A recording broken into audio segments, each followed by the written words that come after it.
Jaya Radha Madhava Kunja Bihari.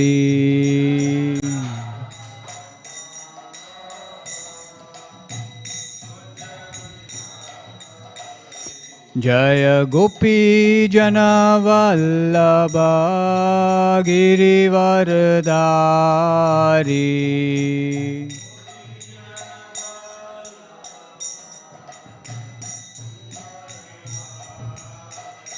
Jaya Gopi Jana Vallabha Girivardhari.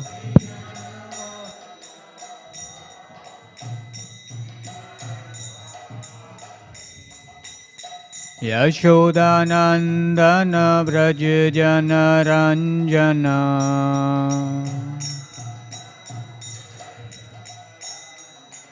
Yashodanandana Braj Jana Ranjana.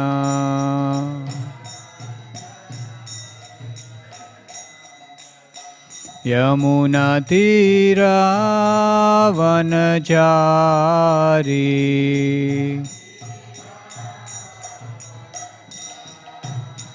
Yamuna Tira Vanachari.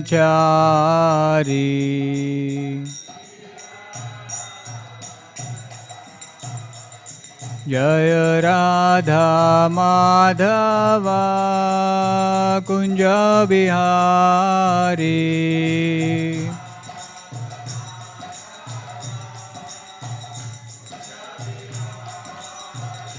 Jaya Radha Madhava Kunja Bihari.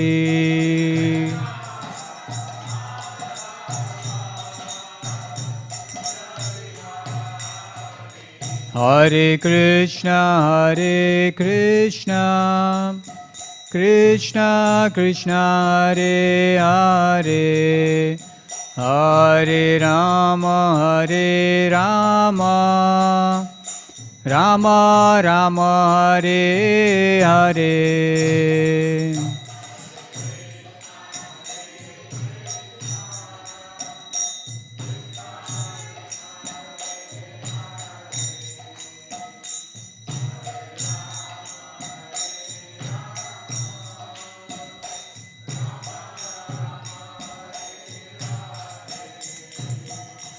Hare Krishna, Krishna Krishna, Hare Hare, Hare Rama, Rama Rama, Hare Hare.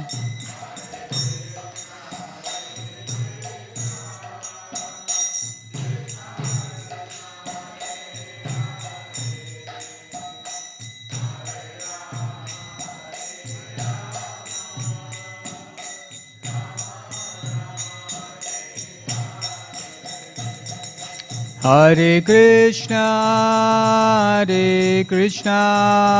Krishna Krishna, Hare Hare, Hare Rama, Rama Rama, Hare Hare.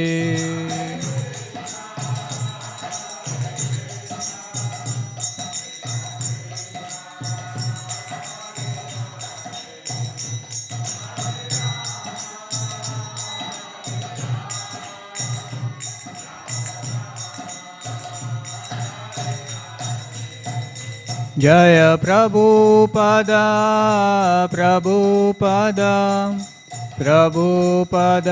Srila Prabhupada.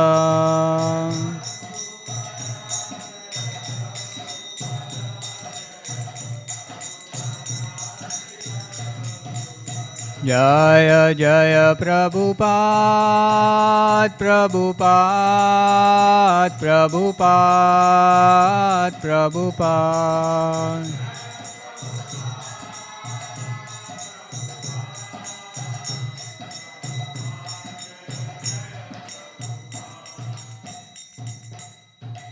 Jai Om Vishnupad, Paramams Parivrajakacharya, Shrotarshat, Shri Śrīmad His Divine Grace, A.C. Bhaktivedanta Swami Srila Prabhupada ki, Granth-raj Śrīmad Bhāgavatam ki, Nitai Gaur Premanande.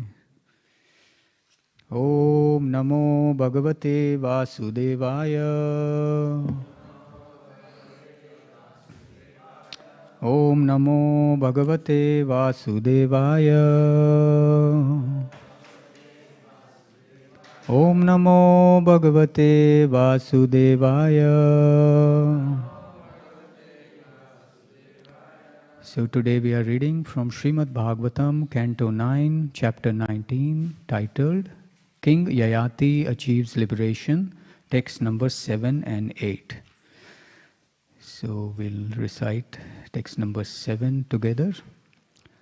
Tameva prishta tamaya ramamāṇamajānyaya vilokya kūpa samvigna namrishyad basta karmatat tam eva prishta tamaya ramamāṇamajānyaya vilokya kūpa samvigna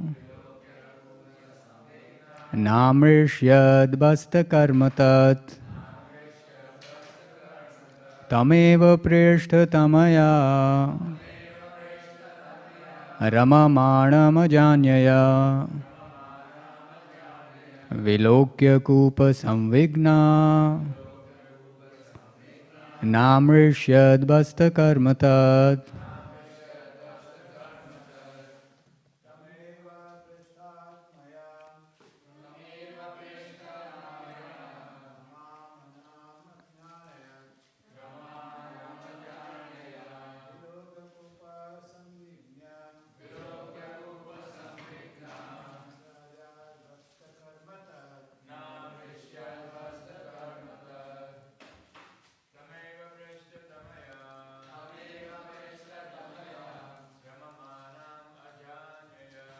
ramamāṇamajānyaya vilokya kūpa samvigna namrishyad basta karmatat tameva prishta tamaya ramamāṇamajānyaya vilokya kūpa samvigna namrishyad basta karmatat tameva prishta tamaya ramamāṇamajānyaya vilokya kūpa samvigna namrishyad basta karmatat. Mataji's. Tameva prishta tamaya ramamāṇamajānyaya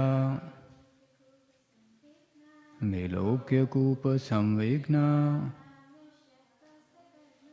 namrishyad basta karmatat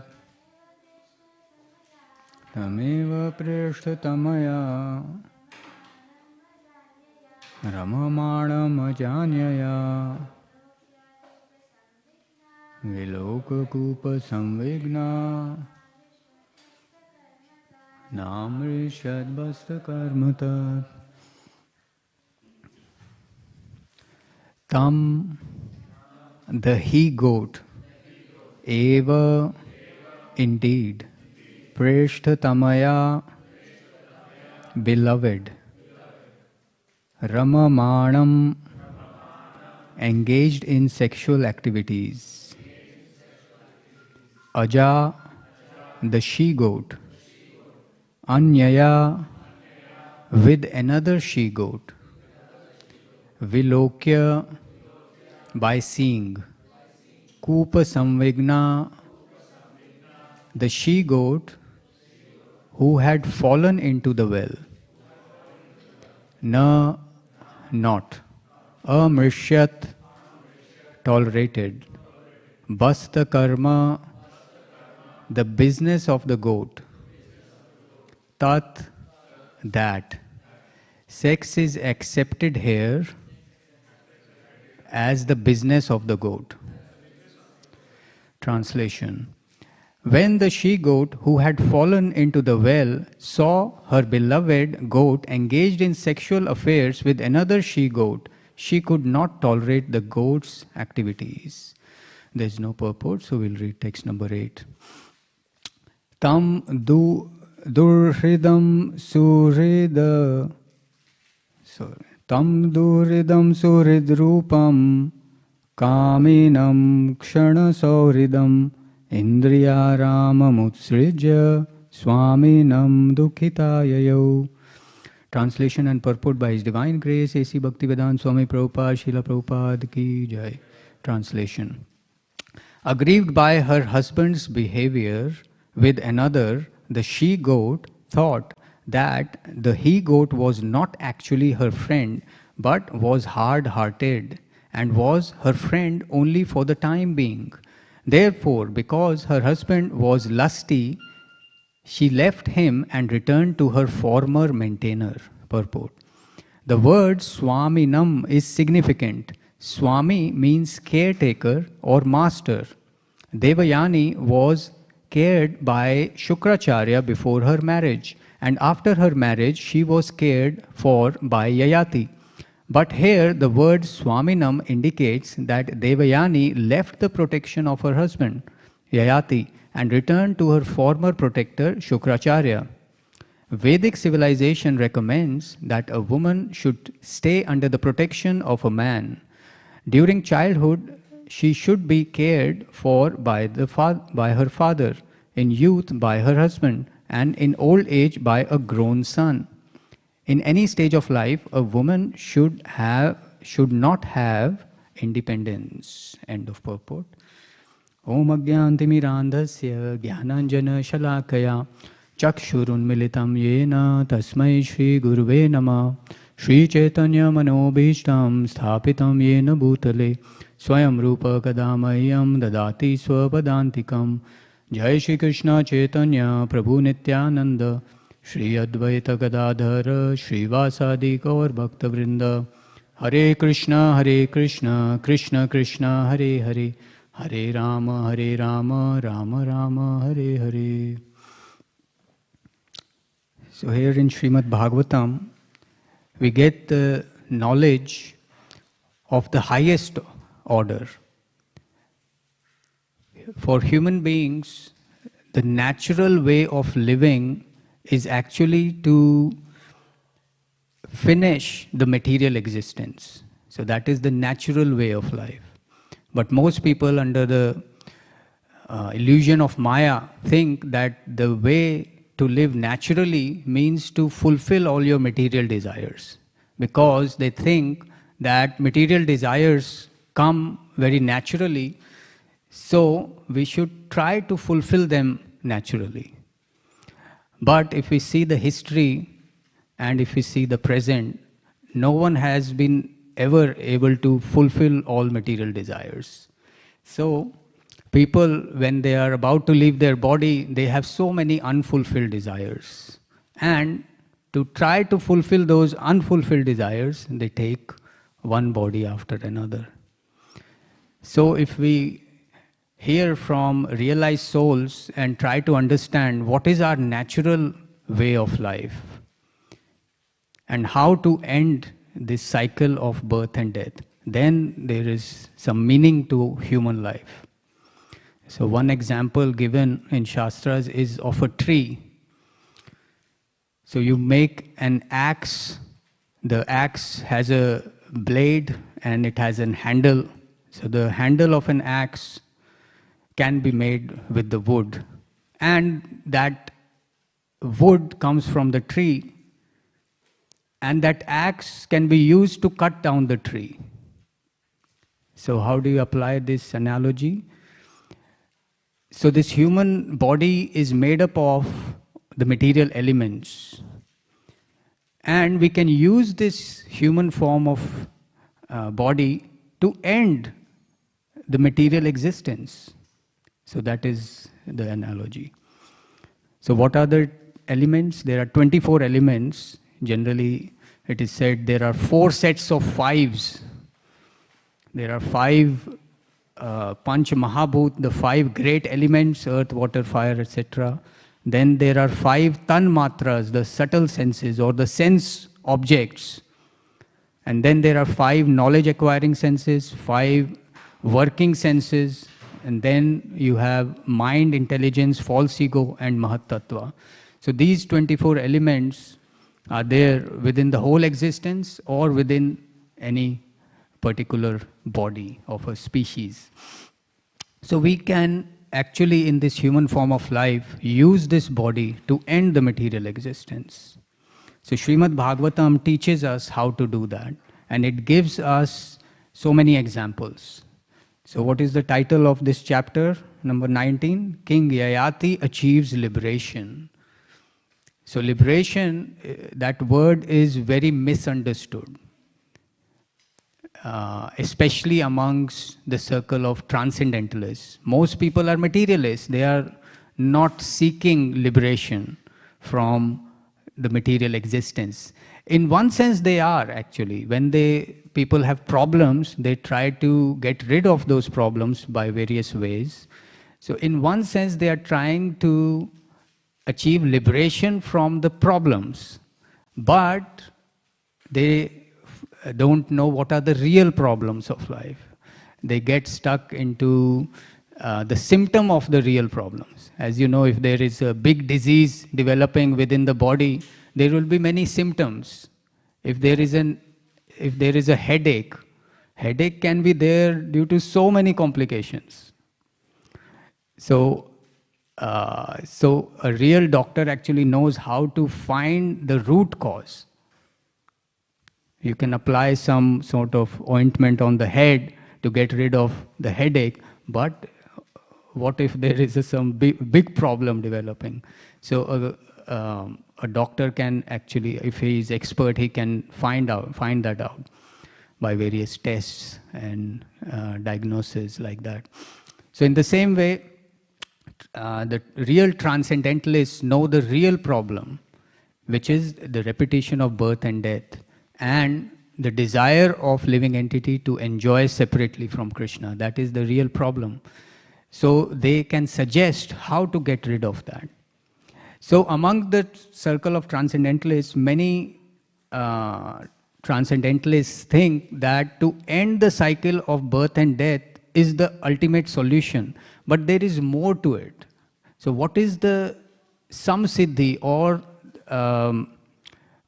vimukti? Mukti means liberation, vimukti means complete liberation. So in Bhagavatam it is mentioned, muktir hitvan yata rupam swarupena vyavasthiti. So one stage is to get out of cycle of birth and death, which means there is no misery and also no material happiness. There is Brahmananda.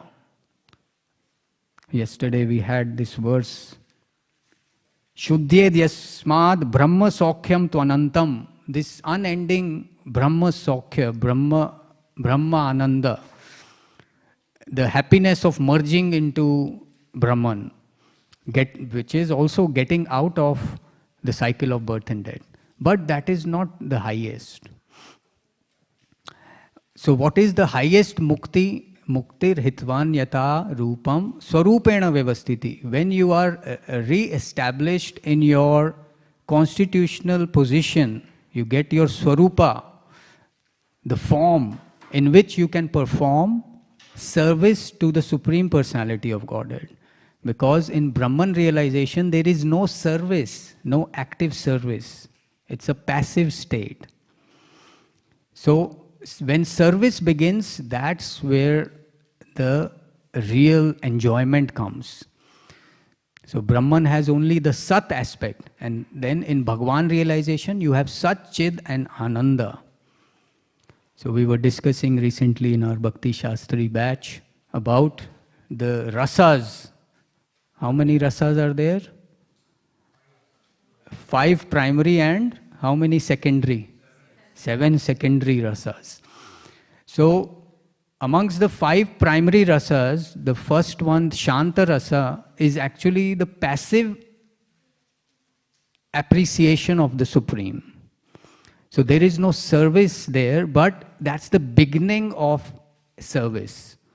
When you want to serve someone, there has to be some appreciation for that person. So that's why, in one sense, Shanta rasa is not the primary rasa in one sense, but it's included there because that's the beginning of service. And then in all the other rasas, that appreciation is there in the Dasya, Sakhya, Vatsalya and Madhurya, but there is one added feature as you go forward. So that is complete liberation, to understand what is your constitutional position, what is the rasa in which you serve Krishna eternally. So how to get that mukti or vimukti? So the process is given here by hearing and chanting. Just by hearing and chanting process, we can revive our spiritual constitutional position. It's already there within the heart. It is uncovered. We don't have to get it from somewhere. We don't have to buy it. It cannot be bought by any amount of material wealth. But just by simply performing devotional service, it will be revealed gradually. Shanay shanay ruparame buddhya dhriti grihitya atma sanstham manay kritva. So in Bhagavad Gita it is mentioned, like gradually you perform the spiritual process and you reach spiritual milestones slowly. But in the beginning we are very impatient. We want to rush the vimukti. We want everything very soon. But the thing is, we cannot barge into the spiritual world. You can't just go there like that. If you want to meet some important person, there are many stages, many checkpoints you have to cross. You can't just go in and everyone will say, welcome, we were waiting for you. So, in spiritual world also, or spiritual realization, we cannot force into it. We have to be very humble and patient, and with determination we have to follow the process of bhakti, and then we will attract the mercy of Krishna. Krishna is all merciful, but he wants to test us. Why? Because in any relationship there is love. And you want to see how much the other person loves you. So it's not a cheap thing. These days, the word love is used in a very cheap way. It has become a cheap commodity. Very easily someone can say, oh, I love you. But what does it mean? Love means service. Do you want to continually serve this other person? No. You want to get sense gratification out of other person as much as possible. You don't want to serve. So then that is lust, that is not love. So in real love, there are a lot of tests. And then eventually when the relationship matures, then it is so strong that nothing can break that relationship. In Chaitanya Charitamrita, in one purport, Prabhupada gives the definition of love. What is the definition of love? Sarvatha dhvansa rahitam satyapi dhvansa karane. So there it's given that in a relationship, when there are all the reasons that the relationship should break, but still it doesn't break, that is real love. Like in relationship of Krishna with the Brajvasis, Krishna gives all the reasons, externally speaking, that relationship should break. All the Brajvasis serve him in the greatest way, and then what does he do to reciprocate? He leaves them. He goes to Mathura. So that's what Krishna does. But that is there to increase the love. He's never absent from Vrindavan. It is mentioned in the Shastras that Krishna does not even take one step out of Vrindavan, ever. He's always present there. But sometimes in his Prakat Leela, sometime, and all the time in his Aprakat Leela. So Krishna never leaves Vrindavan, but apparently he leaves. But that apparent leaving increases the love of Brajvasis towards Krishna. So that's the realm of pure bhakti and complete liberation. But in any case, we have to take baby steps towards there. We can't reach the highest level straight away. So we have to take small steps. And those small steps are recommended by acharyas, and that's why we perform Vedi sadhana bhakti under guidance. We shouldn't take steps or big decisions whimsically, or we shouldn't speculate. We should always take guidance. Otherwise, we will be very much troubled by complications of the material world. So, this example of Yayati, we can see how he was trapped into various complications. And we can have sympathy with his situation. So what happened? He was a king, and Kshatriyas rule kingdoms, and they have their citizens, they have their palace, they have their queens, they have their ministers. There are, I think, 6 opulences of a king. They have their treasury, they have their weapons, like that. So kings are surrounded by so much opulence, and their duty is to protect the citizens. Kshatriya. Kshat means harm. Trayate means to deliver or to save. So Kshatriya saves the citizens from any harm.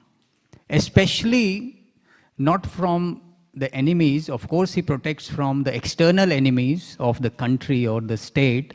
But a real king actually tries to save the citizens from the inner enemies, those 6 enemies, lust, anger, greed. He arranges all the happenings in the state so that Krishna consciousness or a spiritual environment is there. So Yayati was a king and he was doing his business, but then he comes across a situation where Devyani is in a big dry well. She's stuck there without clothes in a very difficult situation. So what can he do? He just happens to be there. What would you do?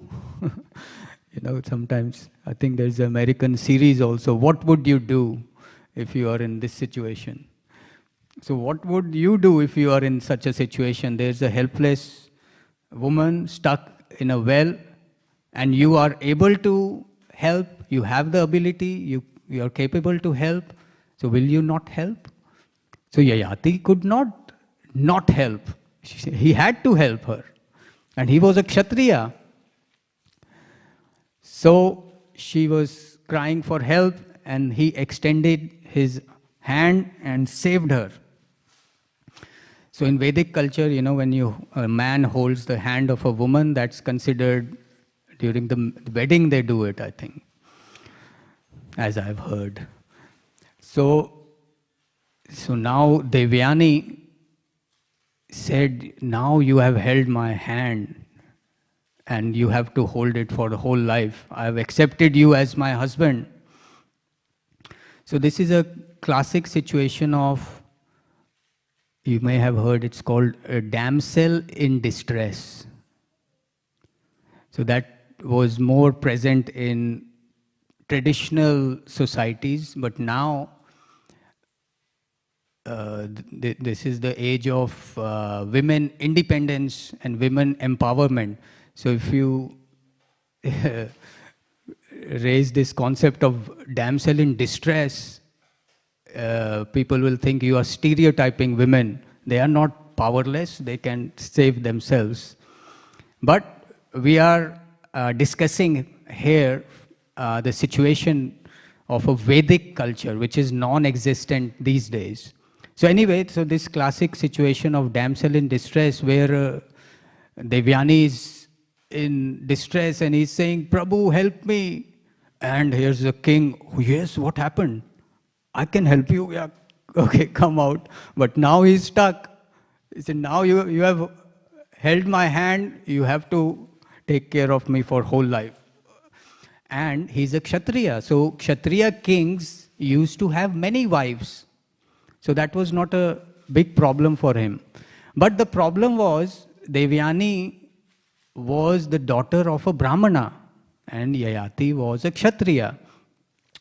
So a combination of a Kshatriya man and a Brahmana woman is Anuloma. Oh, sorry, Pratiloma.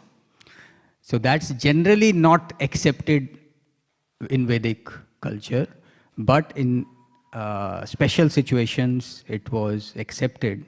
So anyway, so Yayati had to marry Devyani.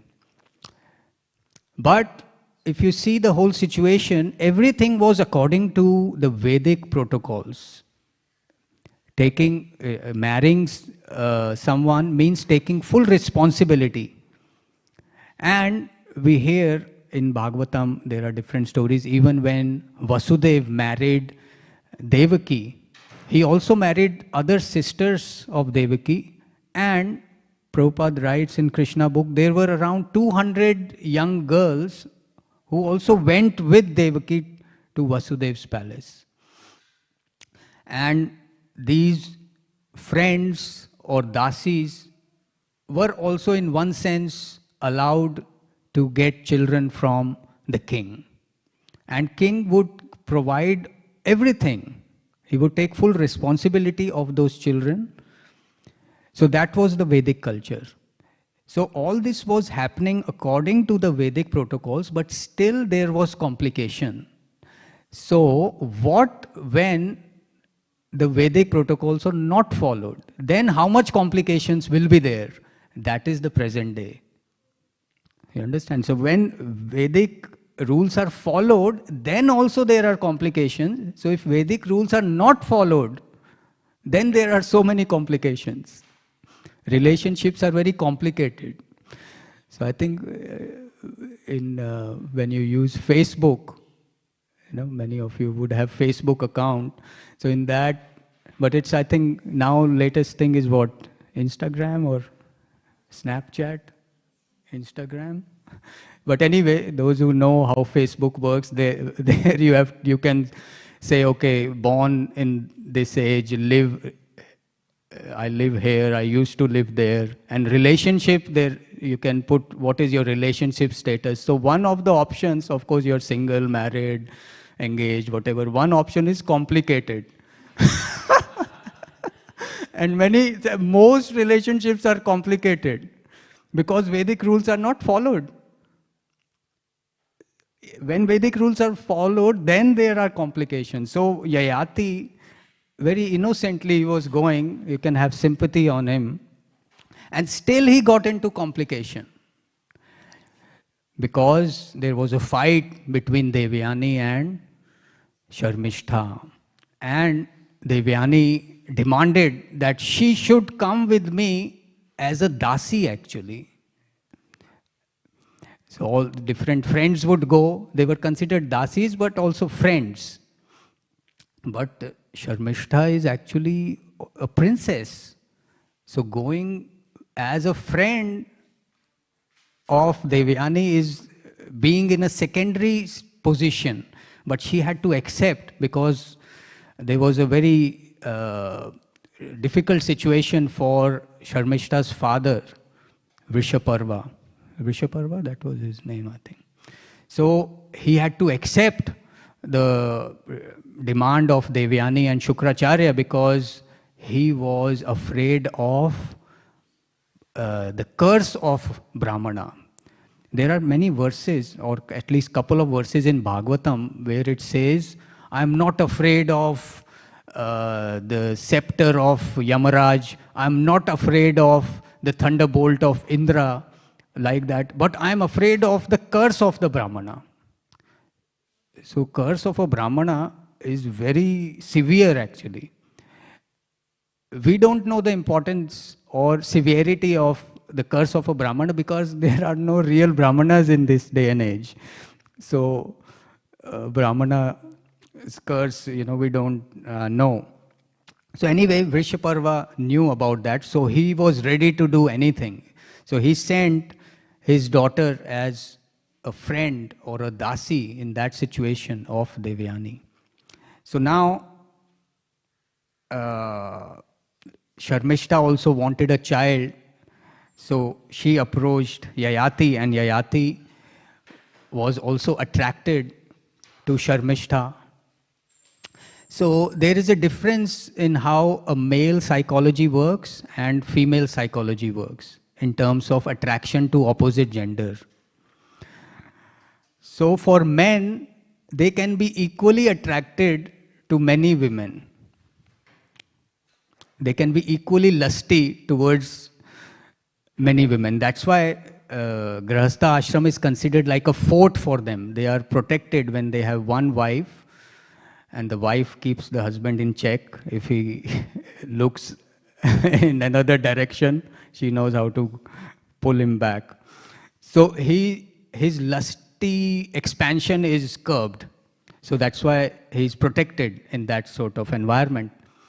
So especially for Kali Yuga, Grahastha ashram is a boon if someone follows the principles. It protects them. So that's the male psychology. There's generally not one favorite woman. He can be lusty towards many women. But female psychology, classical female psychology, how it works is, Prabhupada mentions in his purports, especially in the section of marriage between Kardama Muni and Devahuti. There are many details mentioned about this.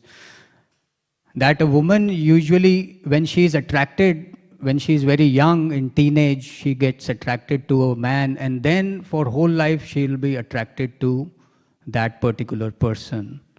So that's why this was taken care into Vedic civilization. So that's why there was early marriage. Before girls would reach puberty, they were married. They were not sent to the house of the husband, but they were married so she could focus on only one man. And then the factor of chastity was there. So generally, a woman would be attracted to, she would prefer one man over other. Man can be equally lusty towards many. So there was one exception over here, who was the woman who could actually be, who could treat many husbands equally. You know that example, Draupadi. She was a special category. That's why her marriage to 5 Pandavas was allowed, because it was known that she is a special woman. But generally, that was not allowed. A Kshatriya could marry many women, but one woman would generally not marry many men like that. So anyway, so here Yayati is in a very complicated situation. And now he realizes that, oh, I got into a big mess. So now he's going towards liberation, and now he relates a story of he-goat and she-goat to his wife Devyani. And there's something, when you speak something directly, it has a special effect. The other person may understand that you are talking about them, but if you say it indirectly, you can say it on their face, and that person will hear that. So here basically he's saying there is a he-goat and she-goat. It's very clear that he's saying the he-goat saved the she-goat from the well, It's obvious that Yayati saved Devyani from the well. So, and there is a similar tactic applied by Narad Muni, I think in 4th canto. There was this king, Prachina Barishat, he was doing many yagyas. And then Narad Muni gives this story that, oh, there is someone who is doing many yagyas, killing animals, like that.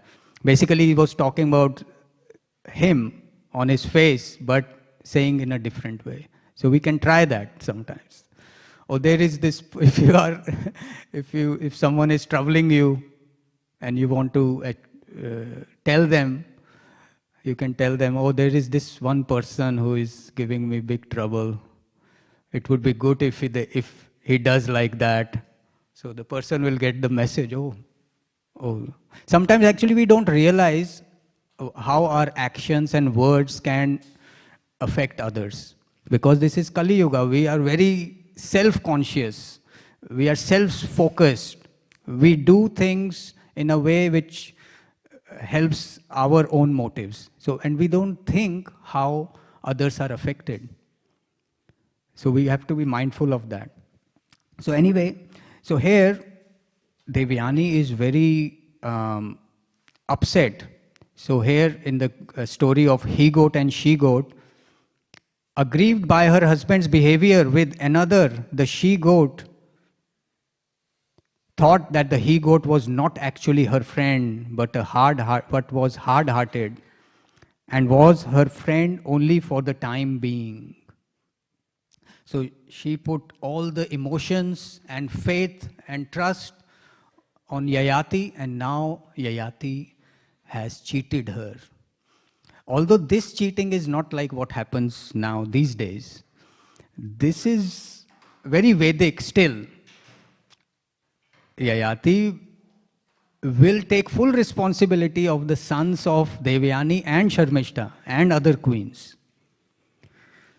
So what happens these days is something very different. Men and women are both very unfaithful towards their partners. Yesterday Anand Vardhan Prabhu was mentioning a quote from Radhanath Maharaj that we put love into things and we treat people, we use people and we love things. But we should actually use things and love people. So people change relationships as if they are changing one commodity after another. You have a car and it's only 4 years old, but you are bored of it now. You want another one, although it's functioning very nicely, but you want another one. You have a phone, it's working, but now you are bored of it. And the company which produces that phone will make sure you are bored of it, because next year, within 1 year, it will release a new version. And the old phone, although it's still shining, but it would seem old. So this is the concept. So this, by the marketing industry, by psychologists, marketing industry they take help of psychologists, how to manipulate people to get more money. So they keep people dissatisfied. So that thing is projected into relationships, so people are not satisfied. And then they cheat. And then because of that cheating, there's breakups, divorce, and so much complication, which is not Vedic at all. So that's happening. So when we go through such life, what happens is we cannot put our trust on anyone. So as beginning devotees, when we come to Krishna consciousness, we come with the same mentality, and it's very hard to put faith on the words of Sadhu, Guru and Krishna. So that is the problem with beginning devotees. Actually, Krishna consciousness is very easy. Krishna is saying, surrender unto me, you go back to Godhead. That's it, done. But we have so many hang-ups. We have been cheated so many times. We have cheated others. So we it's called the fault of Aropita. We impose the same mentality on Krishna and Guru also. We cannot trust them. Prabhupada said one time, to his disciples, if you follow my instructions, we can conquer the whole world in how many days? Huh? Yeah, 18 days, 20 days, the battle of Kurukshetra was won by Pandavas. So actually, Prabhupada said, we can win the whole world, we can make the whole world into devotees in 18 days, if you just hear what I'm saying and do as it is. But that is the difficulty, we can't trust, we don't have trust on the words of Guru and Krishna. We speculate, oh, this cannot happen like that. So one time in London, they wanted to do Rath Yatra, and the council said you cannot have a public procession on the road like that and block the road. So Prabhupada said, okay, so don't do the procession, just have the Rath on the side of the road, on the side street, and do Kirtan there. So it's recorded, I've heard that. So devotees are arguing with Prabhupada. Oh no, but the council had said we cannot do that, cannot do procession. So Prabhupada said, I'm saying we don't have to do the procession, just stand there and do Kirtan. And they are counter-arguing with Prabhupada. His order is very simple and straight, but this is the problem. It's difficult for us to take it because we have been cheated so many times, so we think Krishna will also cheat us. He's saying, if you fully surrender, you will achieve ultimate perfection and happiness, but that may not be true. We think like that. So this is our problem, the trust problem. So that's why we don't have to fully give up everything. Slowly, inch by inch, we can surrender. That is also okay for most of the people. It's a rare person who surrenders fully. There's one example, right? One devotee was a book distributor, and he was distributing books, and his style was, he would just show the verse 1866 to everyone. New person on the street, Sar dharman parityajya mam ekam sharnam vraja. Give up everything and come in my shelter. So that was his style. It's not recommended, but anyway, that was that devotee's style during Prabhupada's time. So he met someone, when he showed that verse, that person fainted. And then that person ran to his place, got all his stuff and came and joined the ashram. So that's a rare case.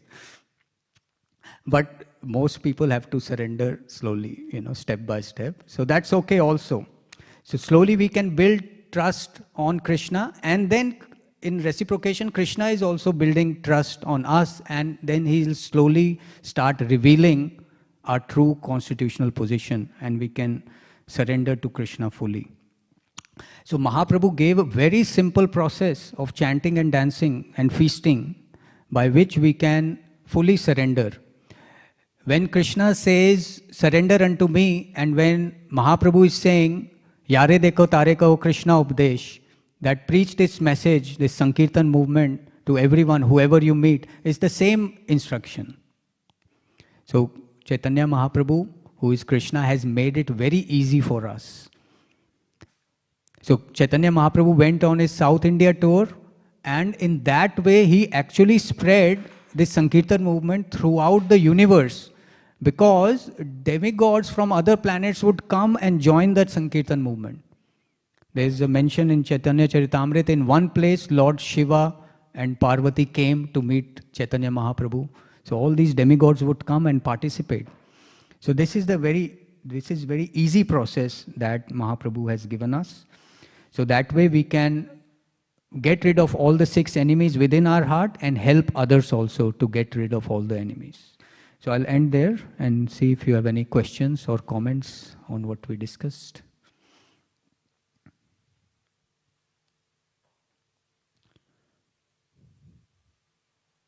Any comments, questions?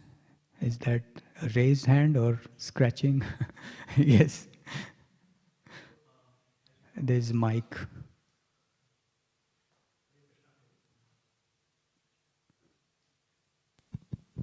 Hare Krishna, Prabhu. Thank you for nice class. As you said, that trust is very important. So how to build that trust within that devotee community? Because so many commotion, so many noise goes, which also affects. So how to deal with that? Because as a new person, step by step, one is learning, is building trust. Now he has got some trust, but now he's seeing in the environment so many influencing factor, trust shakes as well. So how to deal with this situation? How to build trust within devotee community? Yeah. So unshakable trust. Huh? Unshakable trust. Unshakable trust. So we should appreciate devotees and see their service, what service they are doing, or their sadhana, and appreciate that. So that way we can develop trust on devotees and ultimately Krishna. Just see these devotees, any devotee, you can pick any devotee and see what they are doing in the material world, and still they are trying to sacrifice some of their time, efforts, money, or life for Krishna's service. So if someone can do that, it's a very great thing. So we can trust such people. You know, someone may be a big scientist giving lectures throughout the world, but then they may be sitting very humbly listening to Krishna Katha. So can't we trust such devotees? We can. So slowly we can see the service of devotees, appreciate that service, and that way we can develop trust. Yeah. Thank you. Hare Krishna. Any other questions or comments? Okay, thank you very much. Granth Raj Śrīmad Bhāgavatam ki, Srila Prabhupada ki jai.